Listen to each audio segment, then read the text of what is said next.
దేవుడు అనేవానికి మతం ఉండదు, దేవుడు అనేవానికి కులం ఉండదు.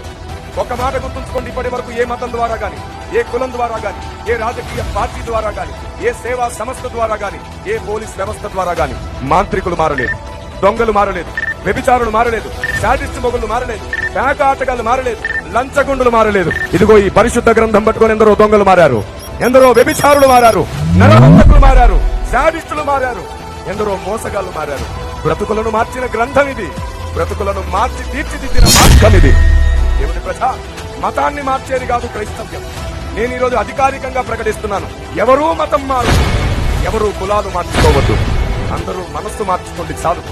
మనందరినీ కన్నదేవుడు ఒక ఆయన ఉన్నాడు, ఆయన్ని తెలుసుకోమన్నదే క్రైస్తవ సువార్త.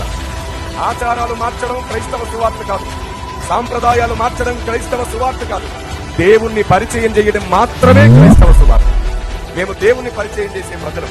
మీరు ఏ ఆచారంలోనైనా ఉండండి, ఏ సాంప్రదాయాల్లోనైనా ఉండండి, మీకు నచ్చినట్టు మీరు ఏ మార్గంలోనైనా ఉండండి, కానీ ఒక్కటి ఆలోచించండి, నిన్నైనా నన్నైనా మనందరినీ సృష్టించిన వాడు ఒకే ఒక్కడు.